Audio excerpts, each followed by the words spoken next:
guys, it's Dustin here with Artistic Fitness. We're in Mason, Michigan. We have a lake, if you didn't know. We have a freaking lake.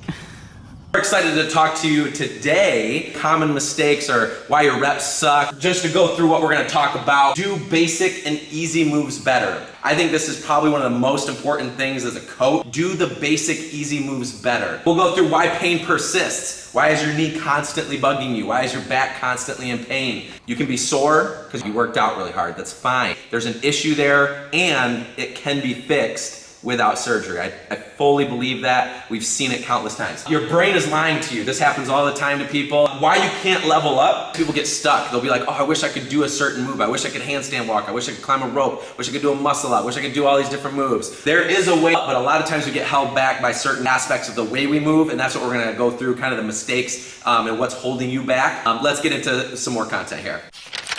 I wanna start off on one of the movements that most people hate, which is a burpee. So we're talking about getting down to the ground, snapping up, jumping up. Everyone hates it, and it's fine. I personally think though, people are making a huge mistake because they're not treating it as a basic, easy move, but doing it better. So if you're trying to level up, but you're not doing a burpee a certain way, one, you're not gonna have the strength development that you need, but also what I see a lot, this is a huge common mistake. People will go down to the ground, they don't have flexibility in their hamstring, so they can't get their hands to the ground very well. So what they do is, they start bending, they're up on their toes, they put their hands down like this, they're not even flat palmed, they go back, and then they jump up and they land like that, over pressure on your knee. Then they're wondering, why does my knee hurt? Why does my back hurt? You literally just fell out of a tree and landed in this horrible, awful position. And you did it for 100, 200 reps. Of course you're in pain. How do I develop the flexibility, the strength development to use a burpee to actually help me do harder movements like a toes to bar, knees to elbow, a muscle up, all of those moves. So what you gotta do is, if you can't get down to the ground with your hands, build some flexibility. You need to start stretching. You gotta be able to like touch your toe with ease. If you can't do that, start doing that. If you can do that, well then just do it right. It might take actually a lot more effort. It might actually slow you down. Your score might not be as good, but at least you're not gonna have all these issues and complaints of, wow, I don't understand why my ankle is so tight or it hurts or it feels like I rolled it. These are things that people constantly complain about, but it's because they're doing those burpees that way. So what you wanna do is just get down to the ground, snap up, and go up overhead. You should be able to easily do that with your feet flat. So we look at a lunge, a lot of times people will go out, they think it's a movement that moves forward if you're walking. So it's like, oh, I'm gonna walk forward. So they come here and they just keep driving their knee out, tons of pressure here. When they stand up, they put all their pressure into the knee, this low quad, because they're on their toe. They try to stand up, and especially if you do this with weight, let's say you have dumbbells or something overhead, tons of issues. Of course you're gonna have knee pain. You're really actually at high risk for some like injury right there around the knee. So what you need to do is a lunge is actually a down-up movement. It's not forward. You wanna go out with the foot, but then you go down and you come up, and then you reset.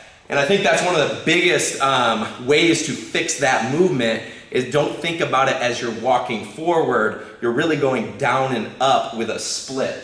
And this translates to a lot of good moves like, let's say you have weight here, you do a split jerk, and then you wanna stand up. It actually gets you set up foundationally for stuff like that. Your brain is lying to you when you say, I can't get my knee to the ground though if I'm here and I go down. People get really afraid.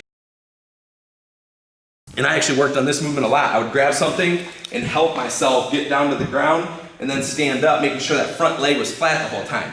So for you, if you make this mistake when you're lunging and you constantly feel like, man, I'm always out on my toe and I'm always feeling that pain right around my knee, just start training it better. You might have to slow down for a little while to build a better structure and start using the right muscles. These muscles should be doing actually a lot of the work for you, not just that quad down by the knee. So just a different way to think.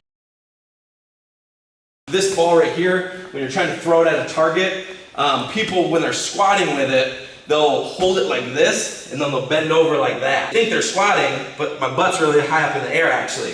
So what you're supposed to do is hold it here and actually squat down, stand up. There's a way to hold your posture vertically, but when they throw it, they'll be here, they'll catch it, and it'll drive them into the ground very hard to do a lot of reps like that, so then they take breaks a lot. I think the brain lies is that it's inefficient to constantly stay upright because it is harder to hold this posture. The basic easy moves like a medicine ball, wall ball shot, you have to create posturing.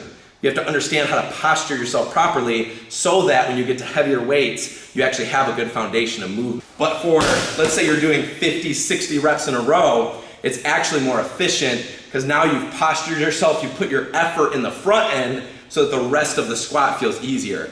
Issues that it creates, you think about it, you're gonna be here, you bend over, a lot of strain on the back, in the hips right here. So just putting it in a higher front rack so that you can squat with it and stand up just puts a whole lot less strain on the low back. If you had this habit created over hundreds and hundreds of reps with a medicine ball and you're hunching over, now when you try to catch weight, you're gonna catch forward, and if it's up in the hundreds, 200 pounds, there's no way you're gonna stand that weight up, and we see that all the time.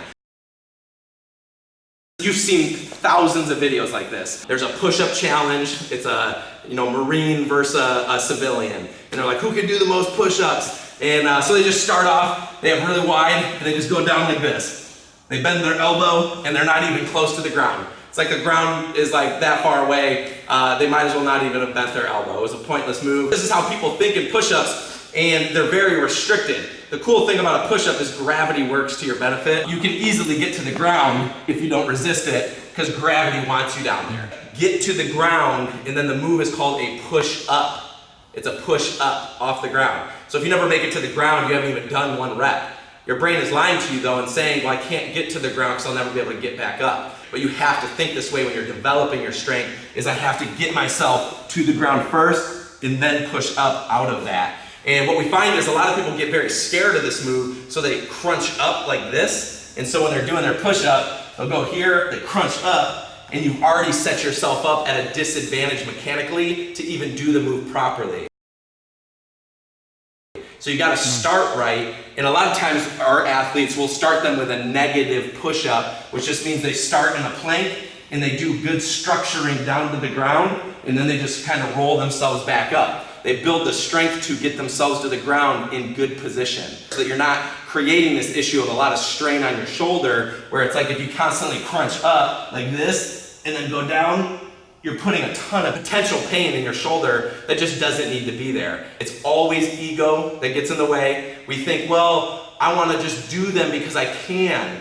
Well, maybe you shouldn't be doing them because you actually aren't doing them. You're doing them in the wrong way. You're doing them in a way that's not beneficial to you when you want to level up to a better movement. Don't just have ego to say, well, but I can do it if I do it this way. It's not helping you. It's like you're just doing it to try to prove something to somebody else, not actually develop you as an athlete. A lot of people, they'll just use all of their force, like, I can get up there. And it's like, yeah, cool. Has it developed you in any way as an athlete, understanding how you pull through your shoulders, your lats, your back? Maybe for you, getting down to a place of just developing, and this is something we have a lot of our athletes work on, is going from a dead hang and just working this initial pull where they pull themselves up just a little bit with them shoulders and just building this strength at first. And that is a huge component to activating the shoulder. Because what we've noticed with, and this is really interesting, a lot of people make this mistake. They won't grab the bar like that. They'll actually just grab it like this. They'll put their thumb on top of the bar as well, and they're not hooking it under. What we found is, by doing that, the wrist is really unprotected, the elbow is really unprotected, and then the shoulder is really unprotected because they're not activated. You want the muscles around those joints to be activated, so when I grab something, all these muscles now are engaged. So I need to get that thumb around so that I'm actually grabbing this bar so that these joints are protected, especially if you're gonna try to do something like that right there and just whipping yourself around. If you're hooked over like that, these joints are bound to, it's called subluxation. It's an issue of like a minor dislocation, and I have seen hundreds of people at competitions have this issue where they're just trying to get a rep and they're not doing it right, and now they're injured. They find themselves out for 6-8 weeks. Maybe you need to scale back for a while and understand some core principles of how to activate your muscles. You just gotta start from the starting point. Do the basic easy moves better and you will find yourself level up. And if you don't have strength and stability there, you're bound to get injured. It's a guarantee actually. It's not an if, it's a when. If you're trying to level up, you gotta go back to the core of the move, say, what am I trying to develop? These are the moves, I think, there's tons of other ones we could go through, but these are simple, basic moves that have good translating strength and skill to higher level moves, complex moves. So start doing burpees better, start lunging better, start doing the medicine ball, wall ball shots better, start doing your push-ups better, start doing your pull-ups better, and you will find yourself, one, lower on a leaderboard, of course. You're gonna be way slower because you're starting to do things in a different way. But if you can have the ego take a side seat and say, okay, I'm willing to go through the pain of learning, you will find yourself, and usually very quickly, doing other moves that no one else could ever even think that you would be able to do. You should never have joint pain. Hear me, you should never have joint pain. You could be sore, and I'm sore all the time, but I work out really hard. But I never have joint pain. And if I do, I fix it. Anyway, that's our tips, common mistakes we've seen athletes make over the years. You should never be in pain. Don't be in pain. There's a better way to live. Have fun. Don't forget about God.